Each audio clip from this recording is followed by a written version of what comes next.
Habol, sama habol.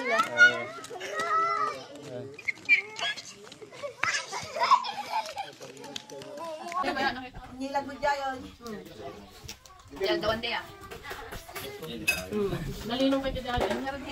Wala tutudong mo nila. Na?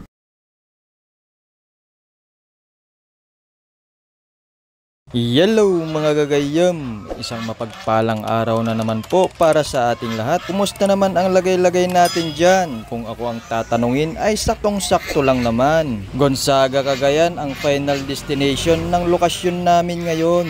May 20 oras ang binuno namin sa biyahe mula sa bayan ng Maria, probinsya ng Aurora hanggang dito sa Gonzaga, Cagayan. Tumagal ng 20 oras dahil sa takbong tsabi lang naman ang speed namin. Along the way, may mga side trip din kami sa Landingan Viewpoint, Meraki Garden at Calao Cave. Nasa description box lang ang link ng mga video sa ibaba. Minabuti nila utol na dito sa Gonzaga, Cagayan ipagdiwang ang ika-2 taong kaarawan ni Birthday Boy Hero dahil nga nasa bakasyon sila. Kaya naman dali-dali din kaming sumama. Surong ang tawag nila dito sa kanilang bukid kung saan namamalagi si Lolo Simo at si Lolang Presi. Madami silang alagang hayop dito gaya ng manok, gansa, pato, mga kambing. Native lahat yan at free range.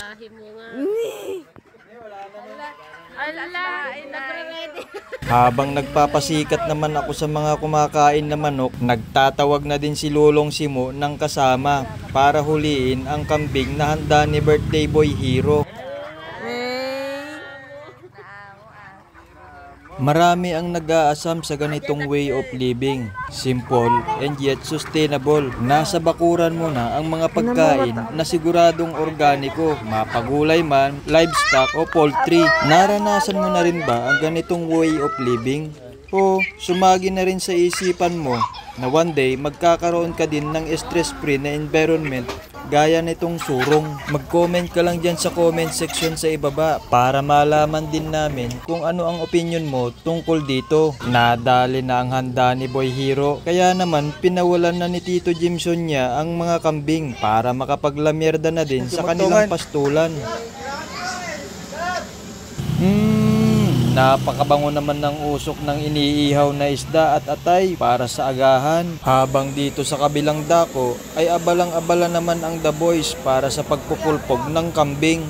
Pumagaw din sa atensyon ko itong maangas na motor na nananahimik lang dito sa tabi. At eto na nga mga gagayem, lumarga na ang mga The Boys para malinisan na ang napulpugan na kambing.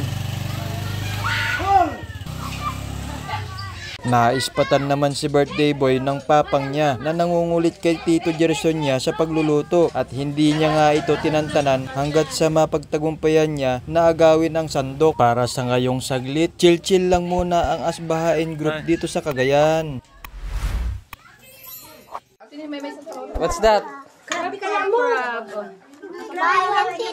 Oras na ng agahan mga gagayem. Ang mga seafoods na ito ay nahuli naman ni Manong Jimson. Kaya sariwang-sariwa din ang mga ito. Nagkakagulo na ang pamilya. Ganito talaga ang setup. Maingay dahil excited ang lahat sa pagkain. At mataas din ang energy level ng bawat isa. Siyempre, hindi rin maiiwasan ang pagpapalitan ng kuro-kuro habang kumakain. Yun! Ang sekretong sangkap bakit lalo pang tumatagal at na-e-enjoy ang pagsasalo-salo sa harap ng hapagkainan.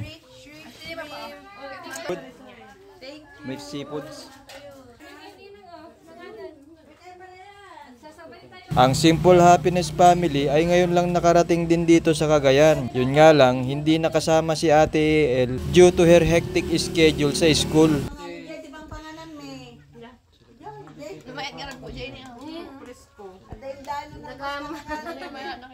Nilagod dyan.